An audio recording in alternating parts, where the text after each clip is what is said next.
विठ्ठल आवडे प्रेम भाव। एका जणाच्या गळ्यात 35 माळा होत्या जोशीबुवा, 35 माळा। आणि मार्केटमधून चालला, असंच मार्केट होतं वडोणी सारखं मार्केट, आणि एका किराणा दुकानात मला बसायचा योग आला। मागे एका किराणा दुकानदाराकडे आमचं कीर्तन झालं इथंच हो, तर किराणा दुकानात बसायचा योग आला आणि ते 30-35 माळा घातलेला माणूस चालल्याबरोबर त्या अशा शर्टाच्या आतून काही होत्या, काही वरून काय होत्या, इतक्या बसायच्या नाही, शर्ट फाटन ना ते, अशा एवढ्या मोठ्या माळा घातलेल्या। बरीच लोक नमस्कार राम राम जय हरी जय गोपाल जय रामजी की असं म्हणत होते। पण ज्या दुकानात बसलो त्या दुकानदारानं लगेच शटर खाली वळलं। मी म्हणलं का हो, एवढ्या 35 माळा आहेत आणि तुम्ही शटर खाली वळलं? जाऊ द्या म्हणले महाराज, मुलीच्या लग्नाला 1.5 लाखाचा किराणा न्यायला 8 वर्ष झालं, मग रुपया द्यायला नाही, गेल्यानं सगळ्या माळा नदीला। देखायला किंमत नाही, देखायला किंमत नाही, वागण्याला किंमत आहे, वागण्याला किंमत आहे। तुम्हाला एक सांगू का, कीर्तनात कोणालाही चांगलं बोलता येते। तमाशातल्यानं कुठे तुम्हाला शिव्या दिल्यात?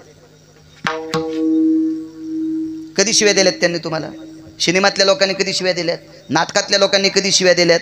मग आमची लोक कीर्तनात गोड बोलतात म्हणजे फार चांगले आहेत का? याच्यानंतर त्यांनी चांगलं वागावं, त्याला चांगलं म्हणत असतात। विठाला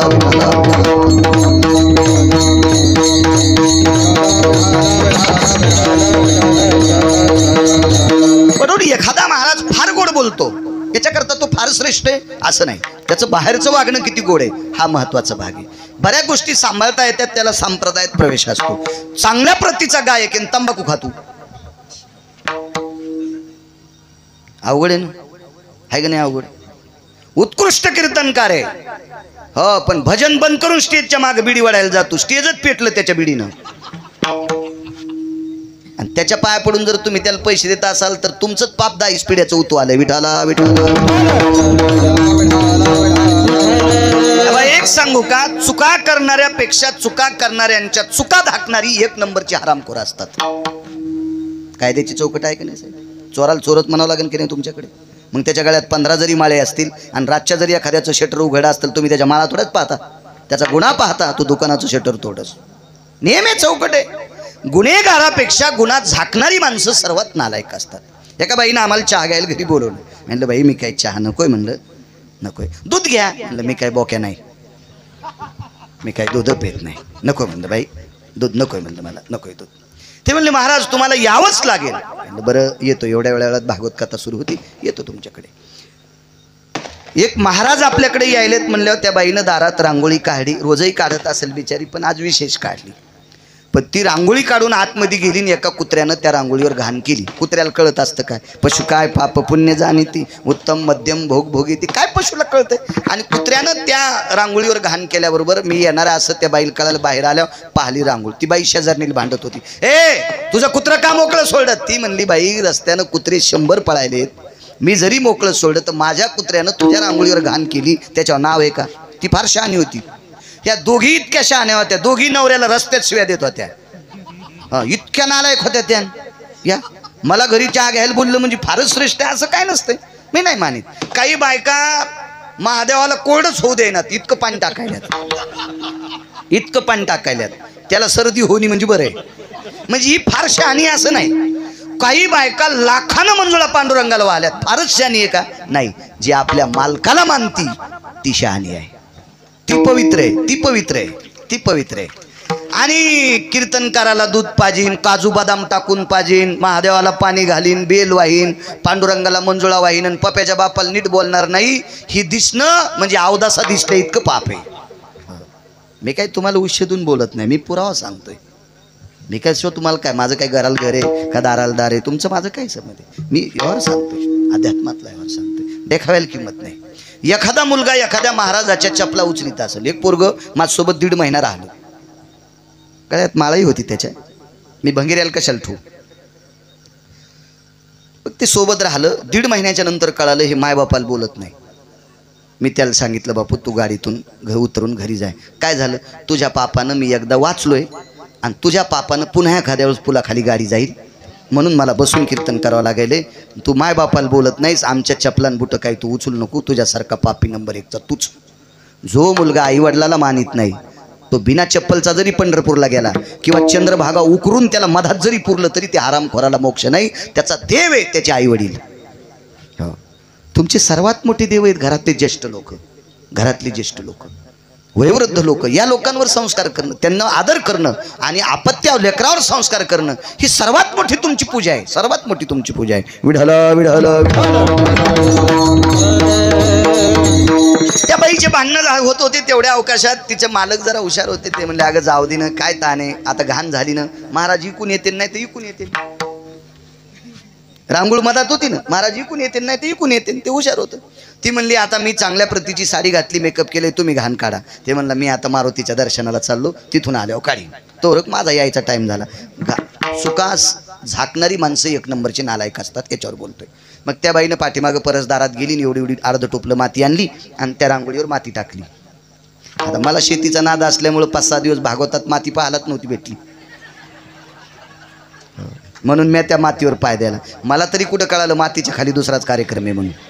त्या बाईनं लग्नात आलेला 22,000चा गालीच्या मला बसायला टाकला होता. आता पाय ज्या वेळेला वल्ला झाला त्यावेळेला माझ्या का गोळ्या संपल्यात का मी धोतारानं पाय पुसायला.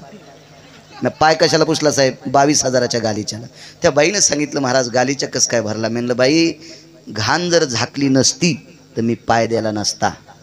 तू घाण झाकल्यामुळं माझा पाय भरला आणि म्हणून तुझा 22,000चा गालिशा खराब झाला.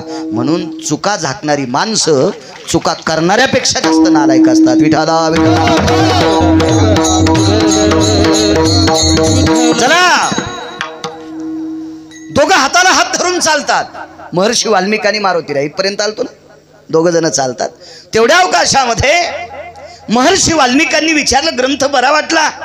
मारुतीरायनं सांगितलं महर्षी काय ग्रंथात विवेचन आहे, काय त्या अक्षरात माझा राम भरलेला आहे, माझे आईसाहेब भरलेले आहेत, माझे लखनलाल भरलेले आहेत, माझे भरत शत्रुघ्न भरलेले आहेत, माझं सर्व विश्व त्याच्यात भरलेलं आहे. याच्याकरता मी हृदयाला लावलेलं आहे, हृदयाला. पण मारुतीराय सहज म्हणले महर्षी वाल्मिक जी मी सुद्धा रामायण लिहिले, बघायला येता का. समुद्र 7 होते. प्रियव्रत नावाच्या रथात, प्रियव्रत नावाचा राजा एका रथात बसला माऊली दादा, आणि तो रथ पृथ्वीवर भ्रमण करीत असताना ज्या ज्या दिशेला तो रथ गेला त्या त्या दिशेनं 7 समुद्राची निर्मिती झाली असं पुराण सांगते. तुम्हाला कितपत मानायचं ते तुम्ही तुमचं ठरवा, व्यक्ती स्वातंत्र्य, पण पुराण सांगते. त्याच्यापैकी 7 समुद्रापैकी एक समुद्र आहे, त्याला घृत समुद्र म्हणतात. आपल्याला सगळे शारोदक आहेत, आपल्याला सगळी समुद्र खारट आहेत, पण त्याला घृत समुद्र पुराणाचं नाव आहे. आणि त्या समुद्राच्या तीरावर काळ्या शालिमार दगडाच्या पाषाणावर आणि स्फटिकाच्या पाषाणावर शिळेवर जोशीबुवा रामायण लिहिलं मारुतीरायनं. महर्षी वाल्मिकांनी रामायण लिहिलं ते ध्वजपत्रावर. तुम्हाला ज्ञात असेल पूर्वीच्या काळात माझ्या लहानपणी तुमच्या तारुण्यामध्ये काशीतले कापडी यायचे आणि आपल्याला गोड ते अशी ती अशी गोड अशी प्रसादाची ती फुटाणी असायची, मुरमुरे असायची गोड, आणि ती त्या ध्वजपत्रावर टेकून आपल्याला प्रसाद द्यायचे. आणि त्यांचा एखादा खार फास भक्त असेल तर श्रद्धेनं लाखेचं लिंग द्यायचे. लाख माहिती ना, लाख. पूर्वीच्या काळात मतदान पेट्या सील करायला लाखेचा उपयोग करायचे. सोनार हा मोठाले मनी आतमध्ये पॅक करायला लाखेचा उपयोग करत असतात.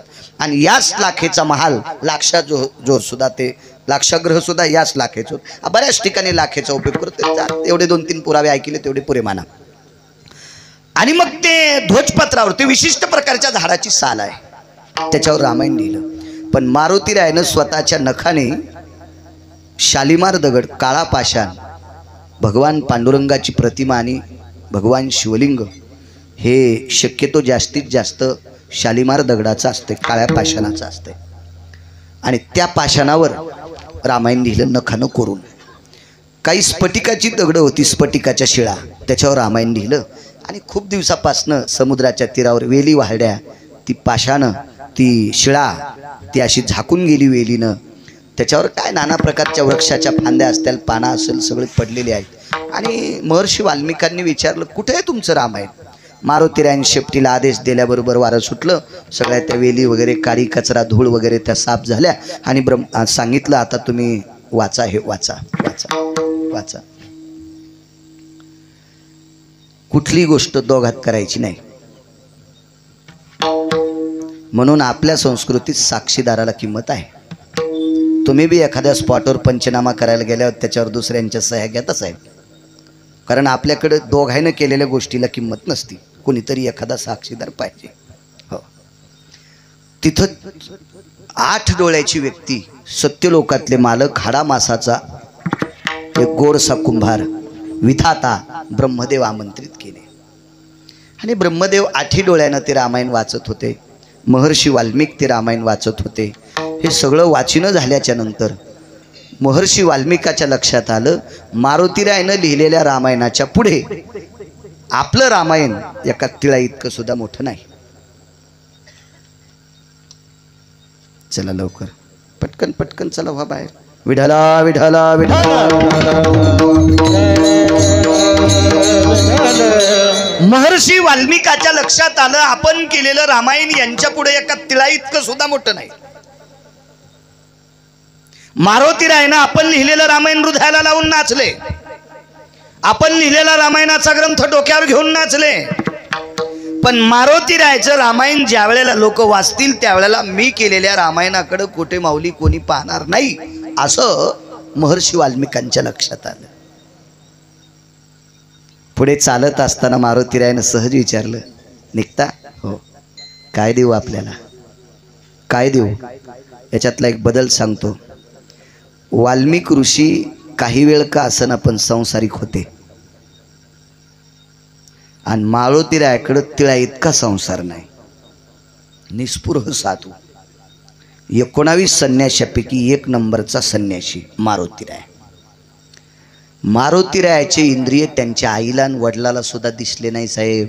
नैष्टिक ब्रह्मचर्याची लंगोटी बांधून आलेला अशोकराव व्यक्ती मारुतीराय, एवढा मोठा अधिकारी व्यक्ती. आणि त्या संन्याशानं सुद्धा एका संसारिक महाराजाला म्हणावं, मी तुम्हाला काय देऊ, काय देऊ तुम्हाला काय? महर्षी वाल्मिकाला तितकी संधी सापडली. आणि महर्षी वाल्मिक म्हणले, मी मागितलं ते देताल का, मी मागितलं ते देताल का?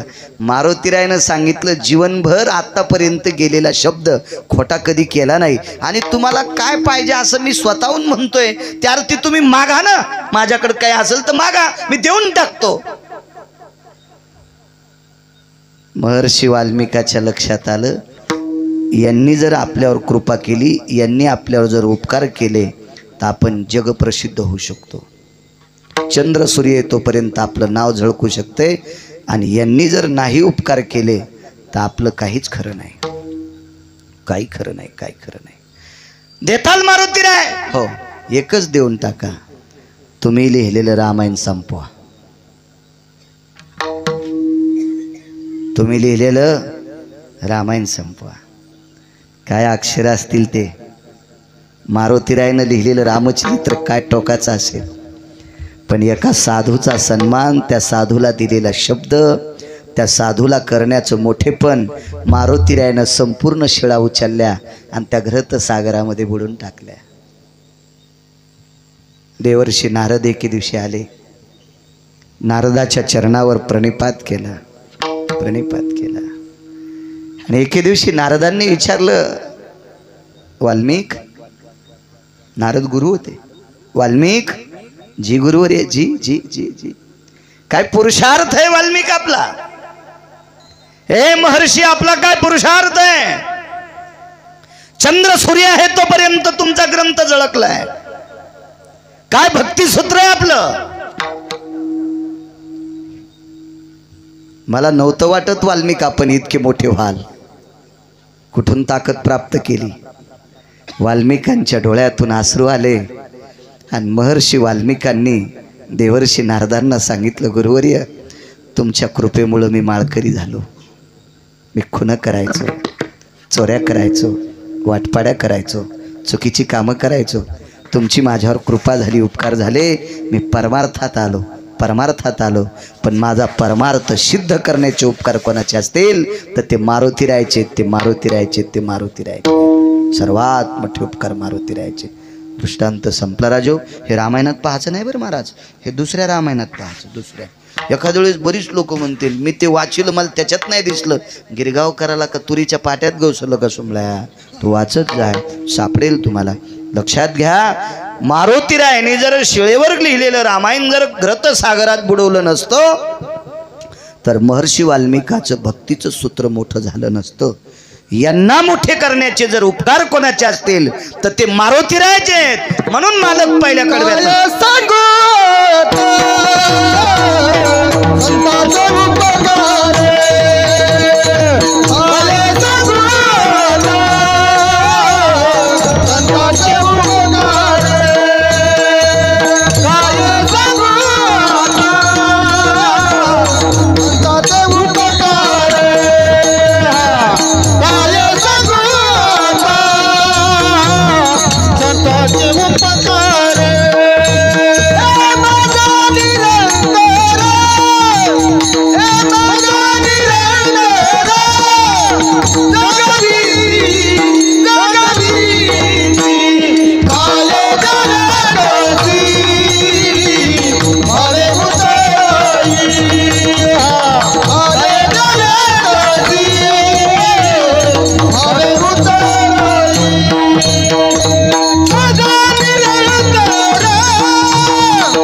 संतांनी मनात आणल्याच्या नंतर माणूस इतका मोठा होतो. हे संतांचे उपकार आहेत.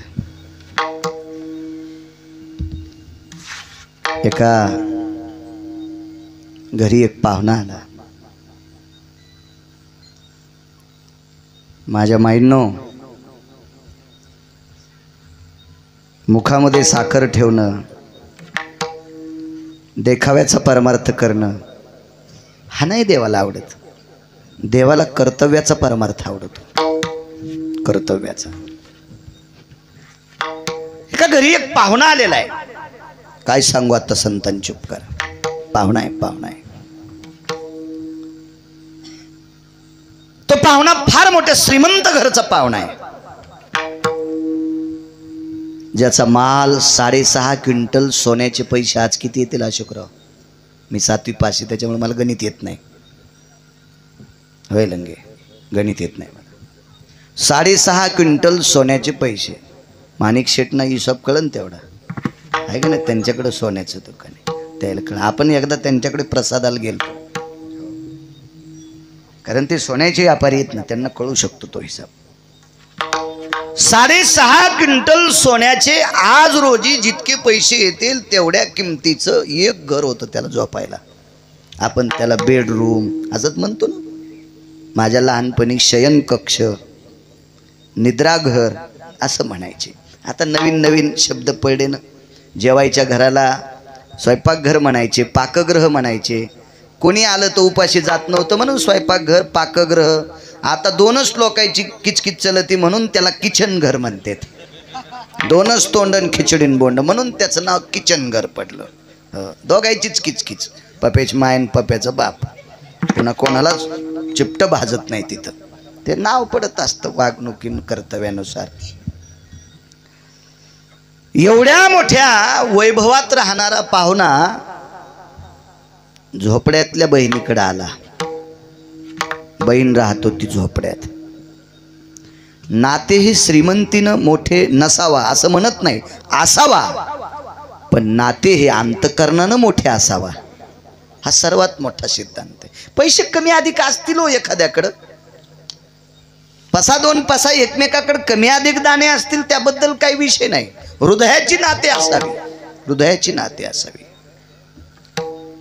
अशा गोष्टीनं जर नाते सांभाळले असते तर रानात काम करणाऱ्या एकही वर्ग न शिकणाऱ्या बँकेत पैसे उचलायला गेल्या खोटे माऊली अंगठा देणाऱ्या बापाला पोरग कलेक्टर जन्माला येत आहे. मग बाप मूर्ख आहे का त्याचा? त्या कलेक्टरनं म्हणूनही माझा बाप नाही. हा कसं म्हणता येईल त्या कलेक्टरला? असं म्हणत असेल तर त्या कलेक्टर सारखा हरामखोर जगात कोणी नसेल. तुझ्या बापाला अंगठा देता येत नाही, पण त्याच्या आशीर्वादानं तू कलेक्टर झालास. हे नातं तर सांभाळावं लागेल, नातं सांभाळावं लागेल. असं काही नसतं. नाते ही पैशानं फार मोठ्या एखाद्या गोष्टीना मोठी असतात असं काही नाही.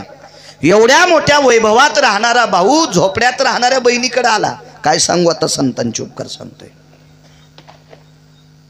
तुम्हाला वेळेच्या पुढे 1 मिनिटभर त्रास देणार नाही आणि वेळेच्या आधी 1 सेकंदभर सोडणार नाही. आपल्या आपल्या वेळेत मापात पाप नसा. आणि दुसऱ्याच्या घरात कीर्तन आहे तरी ते करू द्यालाय. कीर्तन कोणाच्या घरात आहे माहिती आहे का? पावसाच्या घरात आहे. हो, करू द्यालाय तो वरून राजा. त्याची कृपा आहे का नाही? गणेश बाप्पांची कृपा आहे. कारण पाऊस पाडायचं गणपती बाप्पांच्या पप्पाच्या डोळ्यात आहे. तुम्ही पप्पा म्हणता म्हणून मी बी पप्पात म्हणायला. हो, गणपती बाप्पांच्या बाबाच्या डोळ्यात पाऊस आहे. भगवान शिवजीचा जो एक शिल्लक डोळा आहे ना, डोकं एक असल्यावर त्रिनयन आणि 5 डोके असले की एकादश नयन. शिवजीला 5 डोके 55 म्हणतात आणि 1 डोकं असताना त्रिनयन. योगी दिसतो विचित्र त्याला 3 नेत्र, चर्म वेगळे नाही वस्त्र, मनवी तुझा मित्र बाळा जो जो रे, कुलभूषणा निजबा नारायणा बाळा जो जो रे, योगी आलासे विश्रामा निजबा नारायणा बाळा जो जो रे. अशी पाळणे म्हणी जा. भंगिऱ्याने छापलेले पुस्तकातले पाळणे म्हणतात. झोपीत भिताड अंगावर पडन ना. काही पाळणे म्हणतात ते नालायकानं लिहिलेले गात्यातले पाळणे म्हणी जा. काही काही परवाला एका ठिकाणी शेतात कीर्तन, बाजूला महादेवाची पिंड, तिथे एक बाई बेल वाहू लागली. बेल वाया गेले ग बाई बाय. ती हे कोणीकडे सांगलं?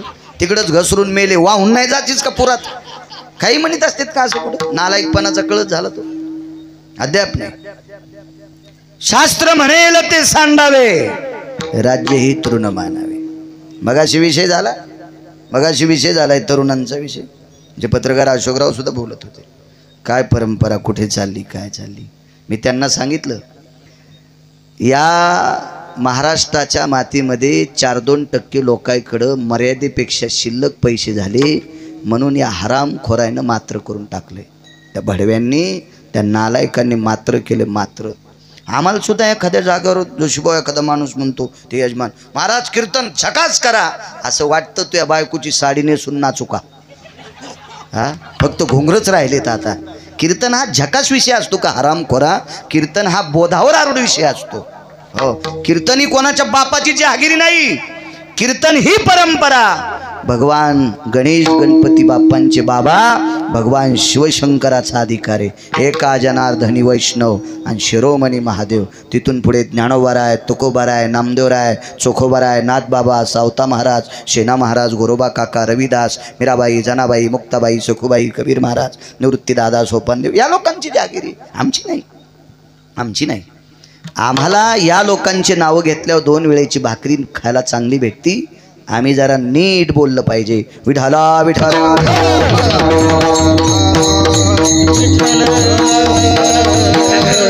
पाहुणा आलेला आहे. बहीण झोपड्यात राहत होती.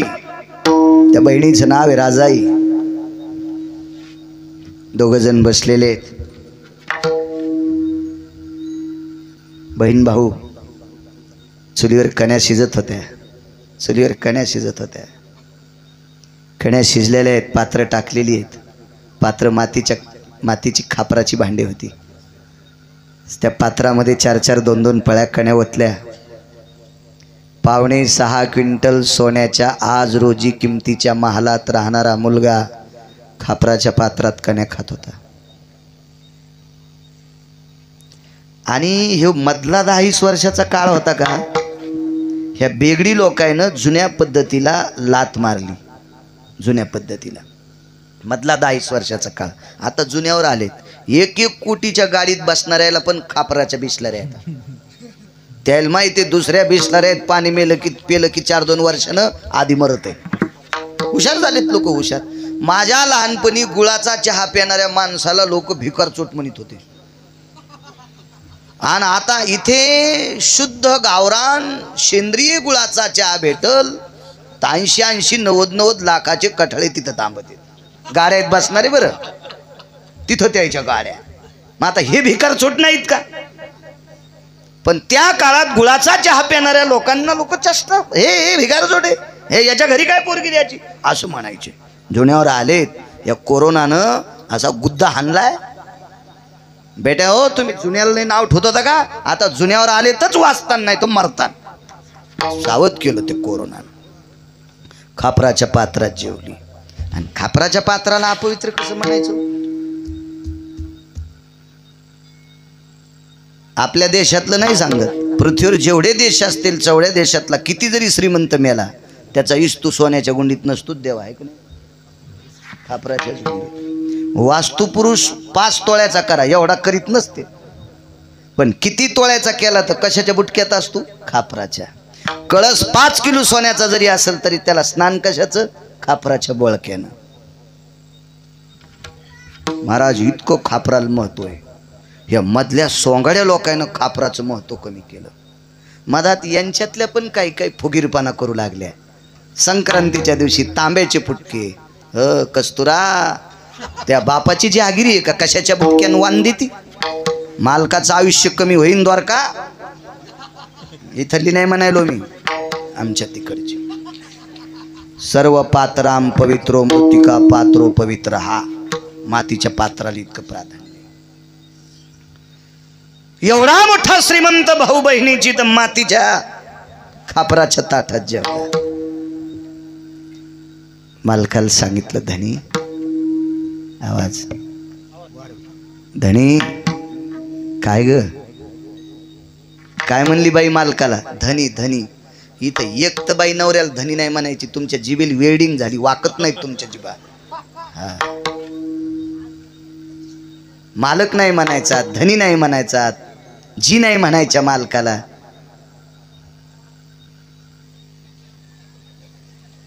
आणि महाराज घरी आल्यावर आंघोळ काढीन बापा, त्याच्या दुधात काजू टाक, बदाम टाक, पिस्ता टाक, चारोळी टाक. जी बाई नवऱ्याला मानित नाही तिचं इतकं ते आटून केलेलं दूध पिणं म्हणजे रोगर पेलं इतकं पाप आहे महाराज. रोगर पेलं इतकं पाप आहे.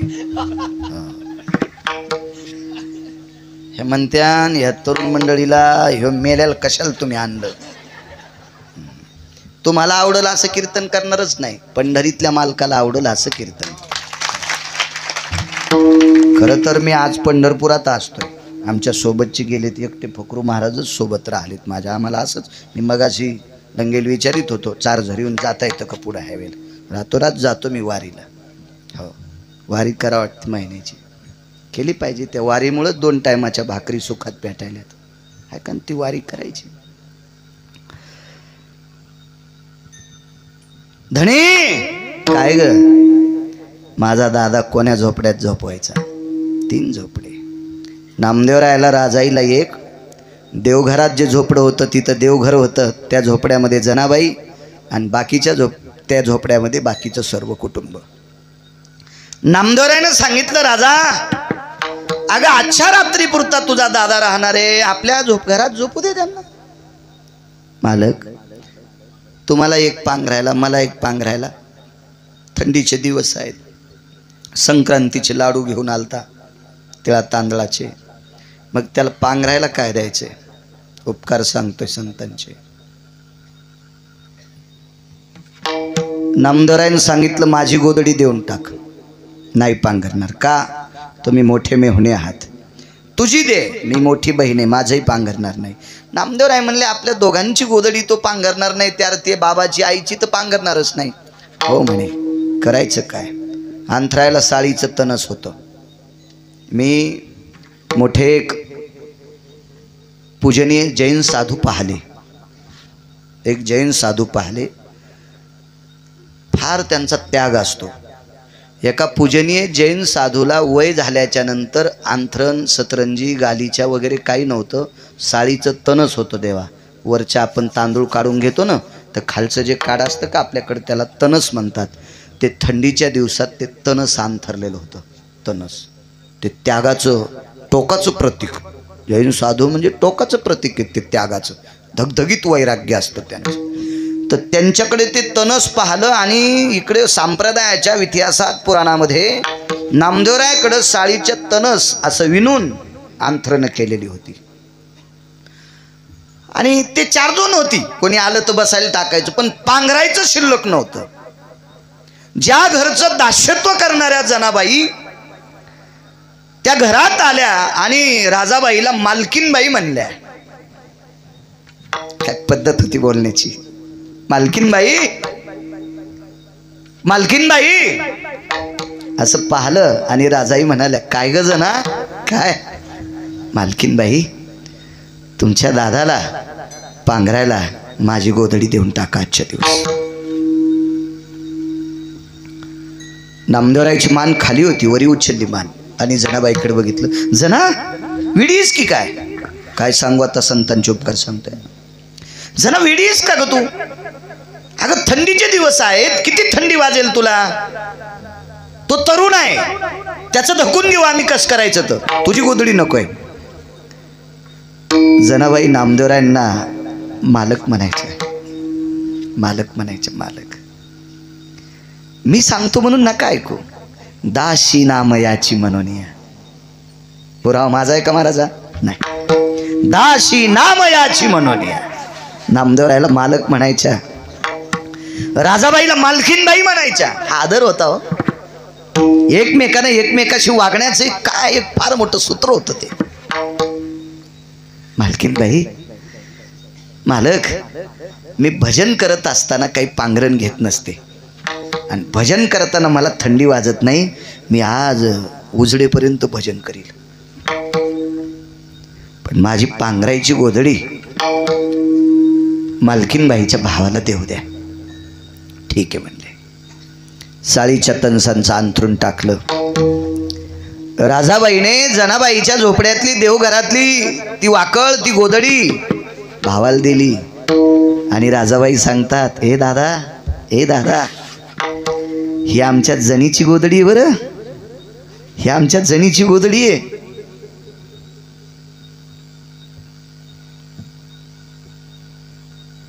राजाबाई सांगतात, दादा, ही मी पांघरली असती तुला माझी दिली असती. ही मी पांघरली असती तुला माझी दिली असती.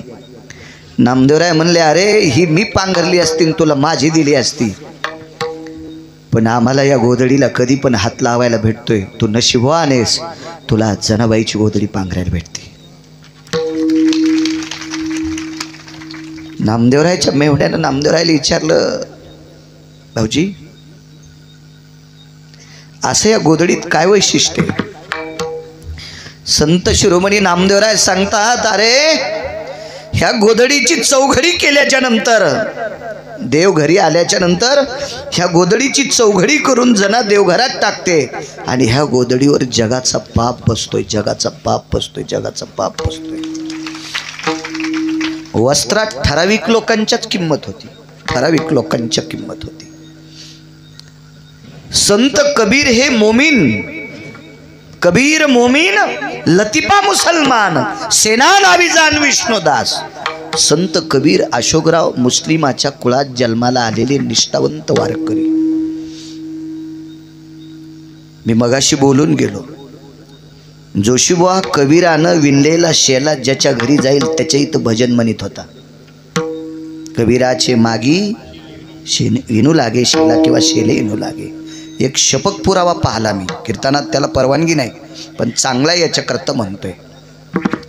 ठाई ठाई सेल्यावरती दिसे राम नाम ग, ठाई ठाई सेल्यावरती दिसे राम नाम ग.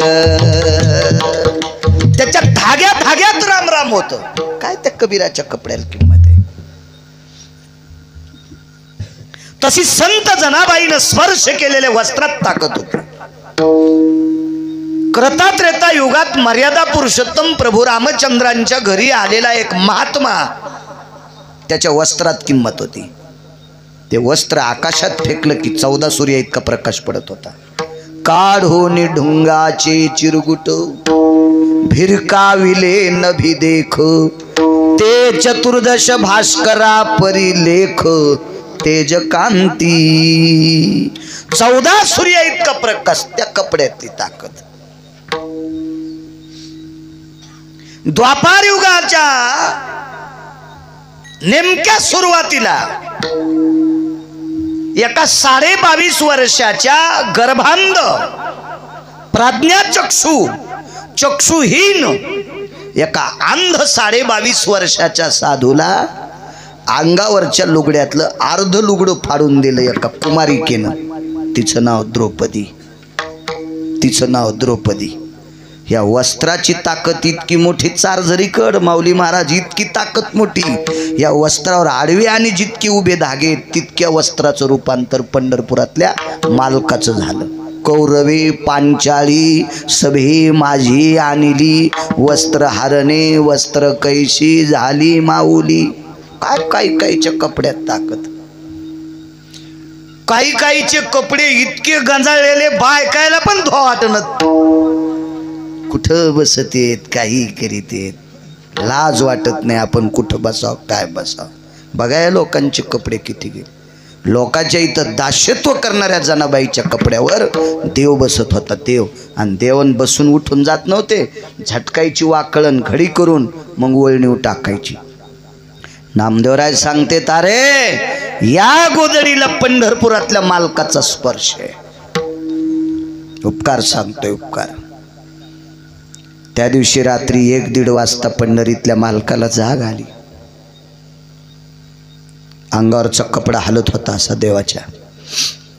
आईसाहेब उठल्या, आवाज दिला, स्वामी प्राणनाथा परमेश्वरा. उठल्या आणि विचारलं, काय ग रमा? ए लक्ष्मी काय ग? रुक्मिणी काय ग? मालक मी गेल्या 10 मिनिटापासून बघते, मला जाग आलती, तुमच्या अंगावरचा कपडा हलत होता. काय प्रकार आहे? रुक्मिणी आई साहेबांनी अशा रात्रीच्या वेळेला देवाच्या बऱ्याच प्रक्रिया पाहिल्या. लाक्षाग्र पेटून दिलं त्यावेळेला देवाच्या अंगाला घाम आलता. द्रौपदीचं वस्त्रहरण सुरू झालं त्यावेळेला देवाच्या डोळ्यातून धूर आलता. अशा शरीरावर बदल झालेल्या प्रक्रिया खूप पाहिल्या. पण आजची जी क्रिया होती ती देवाच्या अंगावरचा तो शाल, तो मखमली शालू हलत होता, ती शाल हलत होती, ते पांघरण हलत होतं. आईसाहेबांनी विचारलं, मालक असं का असं का? तर लक्ष्मीने प्रश्न केल्याच्या नंतर डोळ्यात देवाचे डोळे पाण्यानं डबडबले आणि सांगितलं, रमा माझ्या जनीला थंडी वाजत असेल ग, माझ्या जनीला थंडी वाजत असेल. जाऊ द्या त्यांना, जाऊ द्या, कृपया असं उठायचं नाही. आणि आता कोणाला उठायचं असेल तर 2 मिनिटात लगेच उठा. विठाला विठाला विठाला.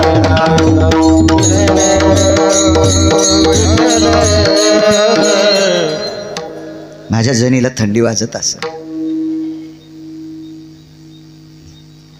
काय करता मालक? रमा शेजारती झाल्याच्या नंतर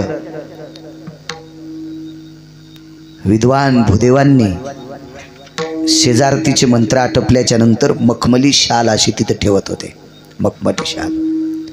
आणि देवानं सांगितलं, रमा माझ्या जनीची गोधडी राजाईच्या भावानं पांघरली. ते बी इतकं हुशार होतं, त्यानं पांघरली नाही. राजाई रात्री 1 वाजता उठल्यावर भावाला विचारलं, दादा थंडी वाजते, पांघरण का घेत नाही? त्यानं सांगितलं, ताई ज्या गोधडीवर देव बसतो त्या गोधडीला पाय कशाला लावू, म्हणून रात्रभर छातीवर ठुलती. हे ज्याला कळतंय त्याला माणूस म्हणतात. मर्यादा लक्षात आल्या पाहिजे, मर्यादा लक्षात आल्या पाहिजे. मी ही जनीच्या अंगावर टाकू का ग? आई साहेबांना सांगितलं, मालक माझी आज्ञा घेऊ नका, मला विचारू नका. तुम्ही जोपर्यंत जनाला भेटायला जात नाही तोपर्यंत तुम्हाला तळमळ तुमची थांबत नाही. तुम्ही जाऊ शकता. 1:30-1:45 वाजता रात्री देव जनाबाईच्या झोपड्यात. मी शिकलो 7वी पर्यंतच. पुढे काय मी शाळेत गेलो नाही, नुसतं ॲडमिशन घेत गेलो. मला गुरुजी चांगले होते, मला म्हणायचे, ये रे बाळ्या परीक्षेला, ये परीक्षेला. पण आमचंही नशीब खोटं, काय करावं, पुढं शिकता नाही आलं. इथं बसलेले कोणी राहिले असतील तर शिका, शिक्षण वाघिणीचं दूध आहे, काळाची गरज आहे, शिका. आणि आजी यायला सांगते, आजी आहेत ना म्हाताऱ्या, सून स्वयंपाक करीत असताना तुम्ही नातवाचा डबा भरून देत जाणं. काय धनुरात होतो का तुम्हाला?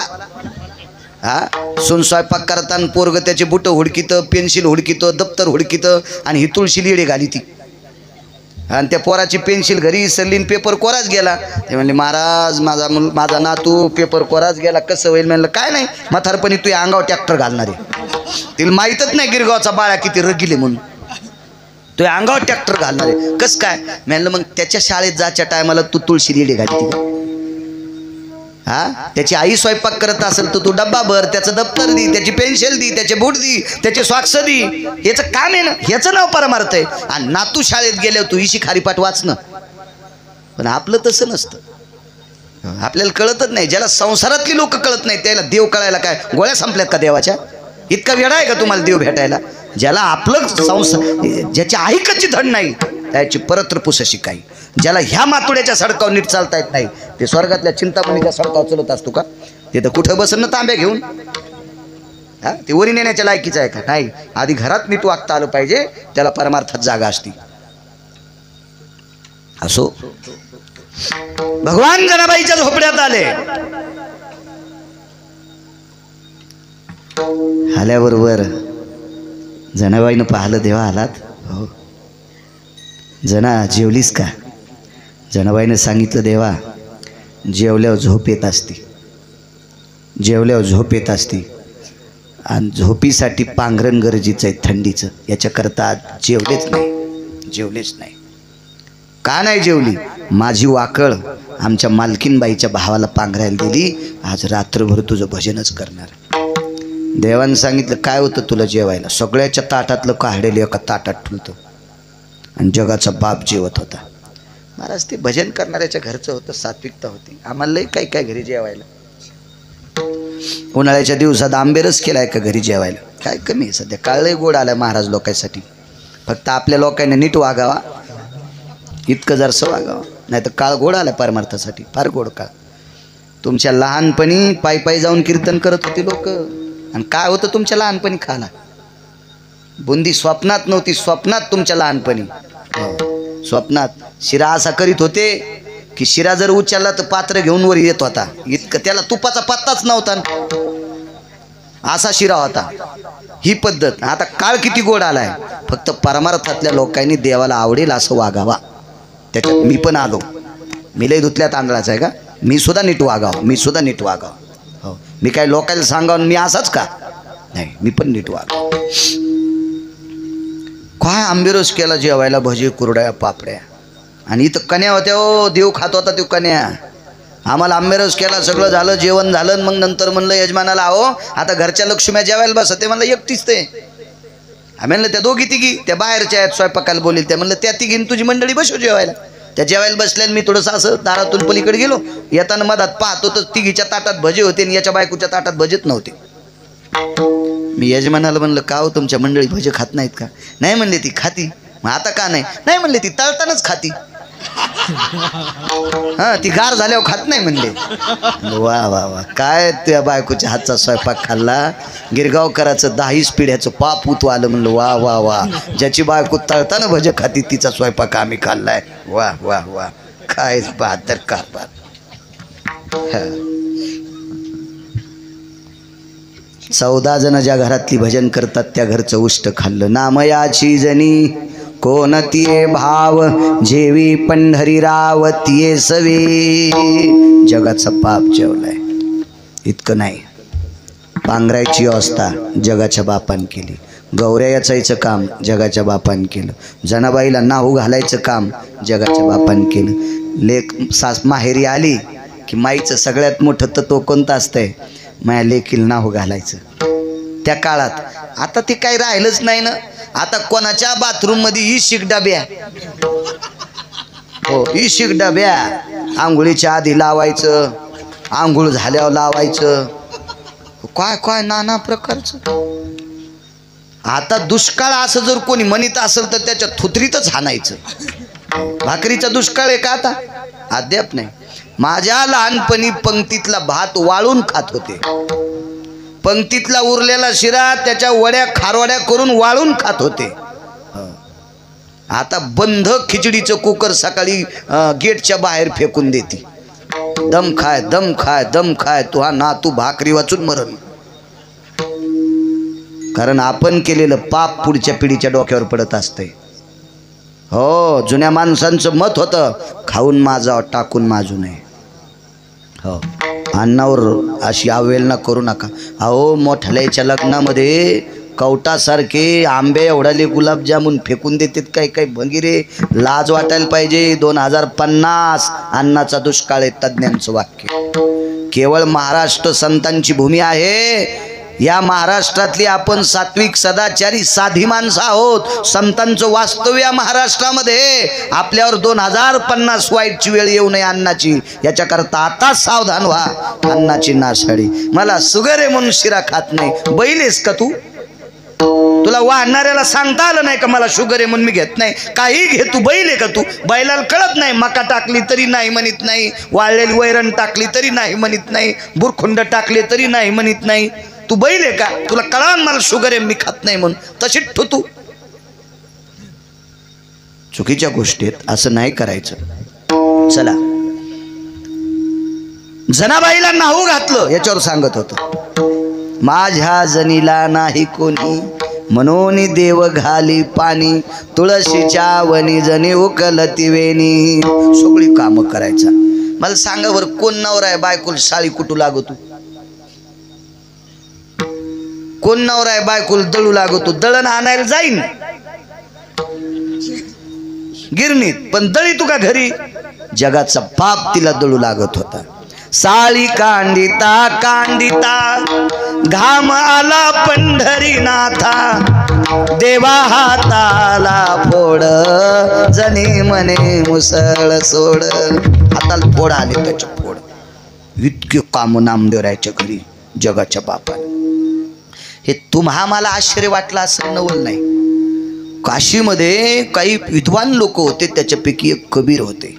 आचार्य, पंडित, शास्त्र, वेदांतिक, ऋषी, मुनी, योगी, जपी, तपी, सिद्ध, अनुरागी काशीतून पंढरीला आले.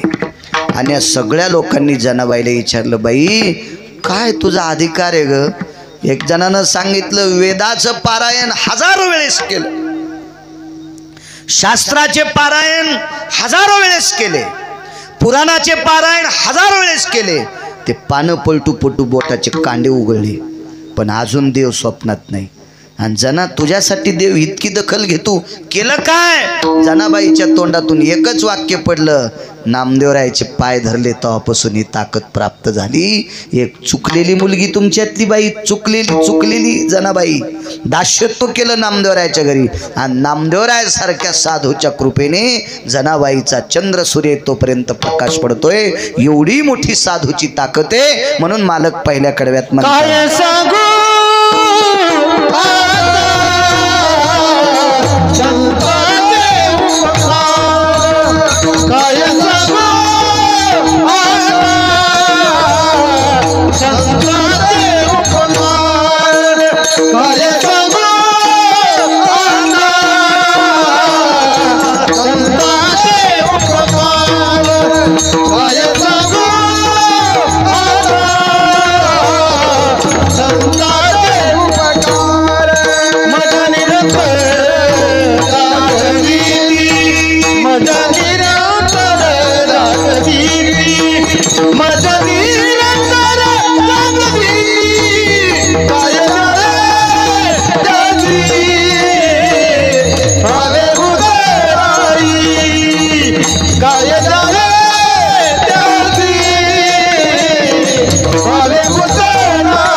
वेळ संपला, पण 5 मिनिटात एक पुरावा सांगतो, मिराजा घेतो.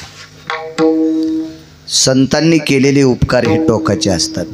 7व्या अवतारातील मर्यादा पुरुषोत्तम प्रभू रामचंद्र, पंढरीतले मालक म्हणजे मर्यादा पुरुषोत्तम प्रभू रामचंद्र यांचे कुलगुरू महर्षी वशिष्ठ. आणि जगातला फार मोठा तपस्वी महर्षी विश्वामित्र. दोघांचा वाद होता. काय असेल कारण मला नाही सांगता येणार. मला थोडंसं 2-4 श्लोकाचं अध्ययन आलं, तितक्या पुरतं सांगतोय. गुरुवर्य भागवतातलं एक नाविन्यपूर्ण रत्न रामचंद्रजी डोंगरोजी महाराज सुद्धा सांगायचे. अधिकाऱ्याच्या मुखातून अभ्यासूच्या मुखातून ऐकायचं, नाही तर सांगता तो कोणाला येते. काय विषय ते. सुदामदेव नावाचे ब्राह्मण होते बरं का. काय त्यांची परिस्थिती नाजूक होती बरं का. काय सुदामदेवाच्या घरी संध्याकाळी जेवण्यासाठी नव्हतं बरं का. काय सुदामदेवाची परिस्थिती होती बरं का. जगाचा मालक सुदामदेवाचा मित्र होते बरं का. असे परम पावन हरिभक्त सुदामदेव होते बरं का. आणि लगेच लाईन आली, पंखा सुरू झाला आणि वहीचं पान वळटलं. काय आजामेल नावाचा ब्राह्मण होता बरं का. गाडी बीडमध्ये थांबलीच नाही, डायरेक्ट नगरला गेली. सुमळ्या असं भागवत सांगितल्यावर पुढचे मरतीन रे सुमळ्या. असं असतं कुठं काय बिसू. गुरुवर्य डोंगरोजी महाराज सांगायचे, तुमच्याकडे धारूरकर शास्त्री, चक्रांकित महाराज, काय महात्मे होते लोक. तर महाराष्ट्र तेजस्वी संतांची भूमी आहे. चला, विश्वामित्र हातात परशु घेतलाय आणि मर्यादा पुरुषोत्तम प्रभू रामचंद्र पंढरपुरातल्या मालकांच्या गुरुला आज मारायचे ठरलं. झोप लेखीत मारायचं, परशु टाकून तुकडाच करायचा. शेवटचा पुरावा बघा. वागण्यात काही गोष्टी एकमेकावर उपकार कसा असतो संतांचा. पुढे ऐका. आणि बघा, महर्षी वशिष्ठ आणि त्यांच्या धर्मपत्नी बोलत बसल्या. सात्विक बायका विचाराचं बोलत असतात, विचाराचं.